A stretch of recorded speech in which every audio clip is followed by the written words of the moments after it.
name is Bryce, and one of my topics I like to study is World War II. World War II was a major global conflict that erupted right after the First World War and caused and actually wiped out 3% of the whole population of the world. So World War II began when Germany lost World War I. Basically, Germany and the Central Powers, I think, lost World War I. And so Germany is like, oh my god, we're so poor. Like, our people are starving. What are we going to do? And so a man named Adolf Hitler, just a really stupid guy. He's a really dumb and stupid. And I wish I could say the A word to him. And the F word. And the S word. And all the bad words I know. So yeah, he was just a really big meanie. And he killed 1/3 of all Jews living on the planet at that time.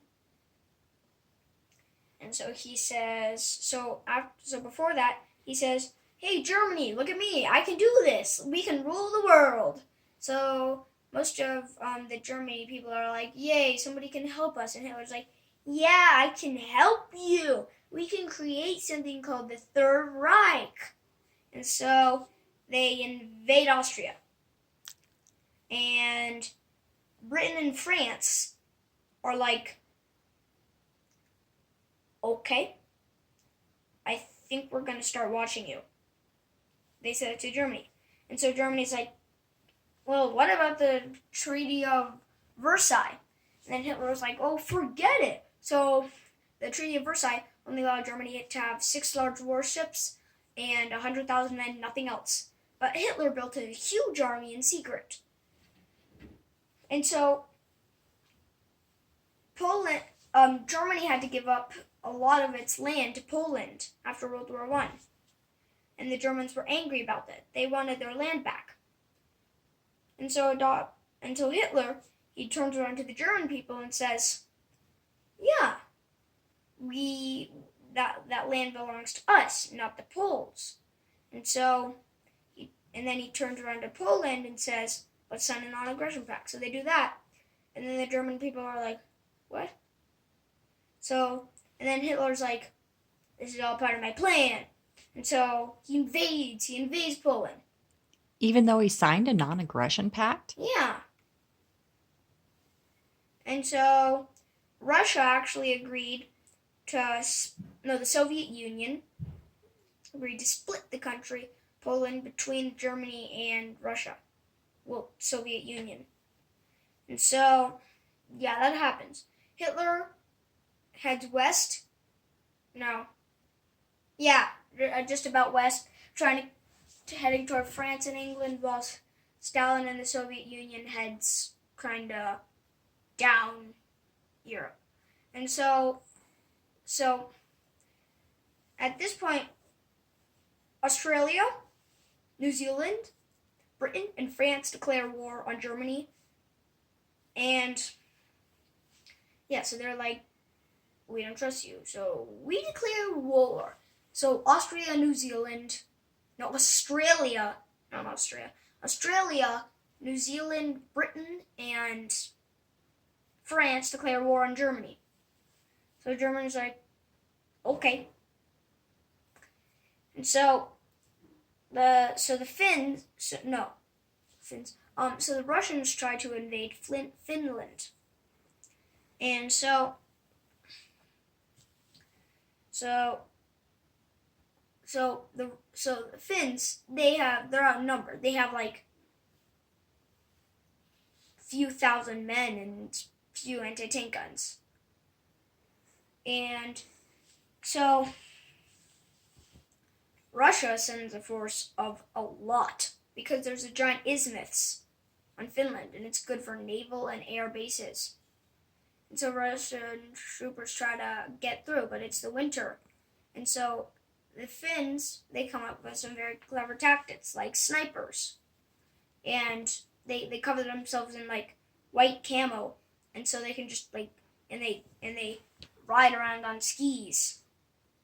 and then sometimes they sneak up silently and stab, like, get the Russians and the Soviets with their knives.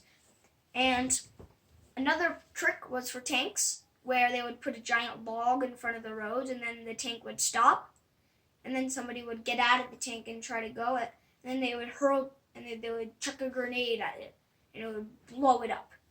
Ooh.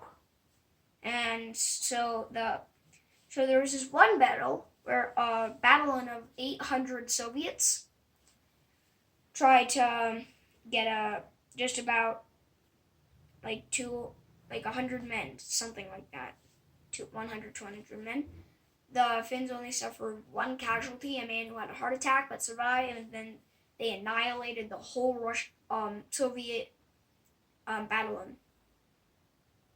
Amazing. So what? Amazing. That no one even died on the Finn side? And just one guy had a heart attack and that was it? And so the Russians are like, we can't win this. So they come out of Finland. But then they attack again.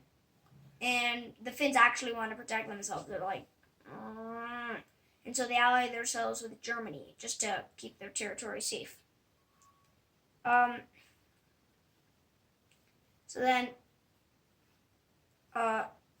So this is like 1941, and the Soviet Union is kind of breaking up with Germany, sorta. And so Japan is kind of new, like they come kind of new, and they're like, we gotta invade somewhere, and so they invade parts of China and other countries. They just kind of were attracted to that ideology of superiority. Yeah. That's too bad. And so they decide to bomb the United States at Pearl Harbor.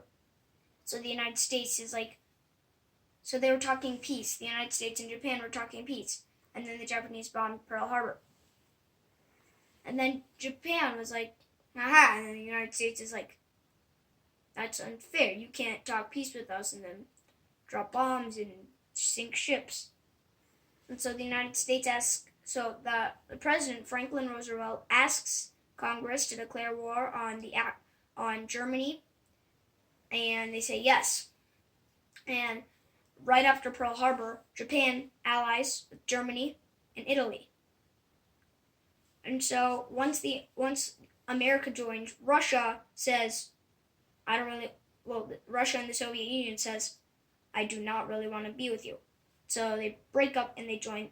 Russia and the Soviet Union join the Allied forces. But France has been overrun, and it doesn't look too good for the Allies because, France has been overrun, and Britain looks like it's going to be next. The Germans fight this big battle in the air with Britain until the Brits finally push back the Germans into their own land. That was a battle of Britain. Then the United States is like, I don't think we can just go into Europe. And then so Winston Churchill, the Prime Minister of England, says, yeah, how about Africa? And the United States is like, yeah. So the United States, they had a really weak military during non-war. They had only a 2-day supply of shells, artillery shells, and just about 100,000 men. It was just lame. And so they started training men, and soon they got up to a few million. And so they are like, yeah, let's ally with Britain and all the other countries. So they do that, and Britain's like, phew, we really needed this. So then they go into North Africa. But what they don't know is the Germans there are one of the most highly trained in the world. After a few really kind of big battles and battles, and some of them the American lost, the Allied lost, some of them the German lost. The Americans, and it's mostly the Americans. They finally secure North Africa, and they have a perfect thing into Europe. From there. And so, yeah, China is kind of just, they're not here anymore. So then the United States defeats the Japanese at Midway, where they sink 4 out of the 9 Japanese aircraft carriers. And that was like, the Japanese are like, oh my gosh, this is really, and they're like all like freaking out. But then like the United States is like, are making like 50 aircraft carriers per month, and it's really cool. Not per month, sorry, it's I don't know. So then so for Canada, the United States is like, maybe you should have some like practice, because the Canadians haven't really seen any like a lot of combat, and so they try to invade a German occupied port, and it fails. A lot of them are like just mowed down by German machine guns and artillery. And so yeah, they learn a lesson: do not do not like make a direct assault at a German occupied port. Other than that, so then a few months later comes D-Day, one of the most famous battles of World War II. So the Allies take 5 beaches: Juno, Sword, Gold, Omaha, and I forget the 5th one. It's really hard to remember. So 2 of the beaches were almost a fail. One of them with the British, and then one of them with the American. So Omaha, I think, is the most known beach. Like, is the most like D-Day. Like, people who know World War II, they like D-Day. Like, most people think of like Omaha Beach, or yeah. So then there's a few like battles, and then the Allies struggle to get through like the first part of Europe, and then so they finally push their way into Belgium, and then comes the Battle of the Bulge. So the Battle of the Bulge was this massive battle. So the Americans really could have lost it. The Germans were inflicting really heavy casualties, except for this one group of 94 men held off a German battle of 500, and they have inflicted a casualty. They held up for 10 hours, and they inflicted a casualties ratio 18-1. So just about every 18 German casualties, the Americans had about 1. So it was really amazing. That is an amazing feat. Then, after the Battle of the Bulge, Hitler knew, like, yeah, this is kind of going to be the end. But he's a really stupid madman, and so he's like, let's keep fighting. We can win this. Oh, and during D-Day, the Luftwaffe, the German Air Force, only had 2 planes. 2. So yeah, Germany was kind of reduced. Its military was reduced to like just basically nothing. And so then the fall of Berlin, that comes, and so Hitler takes a pill, cyanide pill, and dies in his his underground bunker in Berlin. And then Germany surrenders. A lot of his officers also took suicide pills. But then, so Germany had surrendered, and like everybody in the Allies was like dancing, and a lot of people are actually like literally dancing on the streets. Like, they were break dancing on the streets, like, bam. Did they have break dancing then? Let's yup. see. I don't think they had. Damn. So yeah, but almost on that same day that Germany surrendered, a Japanese kamikaze pilot, kamikaze in Japanese means suicide, crashed into a American aircraft carrier and sunk it. And then everybody just stopped partying and was like, well, probably they didn't do that, but something like that. Um, so then they had to go fight the Japanese. Italy had already surrendered in 1943. So there's this really harsh fighting in the Japanese. Like there's a lot of islands. There's just one famous one that I can't remember the name. Like there's this famous photo of like these I think like 5 Americans, and they're holding this flag. Like 2 of them are holding the flag like this on top of this giant hill, and that was when they were fighting the Japanese. That thing was made when they were fighting the Japanese. That was on one of the islands, I think. I do believe if my history is correct. So yeah, so the Japanese finally surrendered after the U.S. dropped 2 atomic bombs. Their names were Little Boy and Fat Man. Fat Man was a bigger explosion and was a larger, I don't know. They both had a really bad fallout radiation, because until a lot of people died from leukemia disease.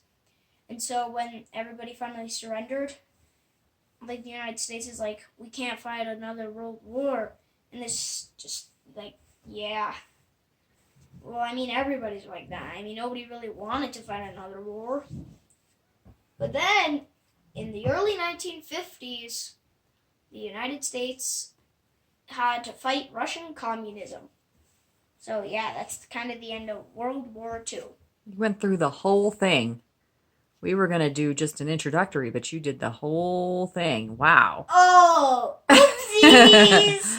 All right. Well, there's your tutorial from Bryce.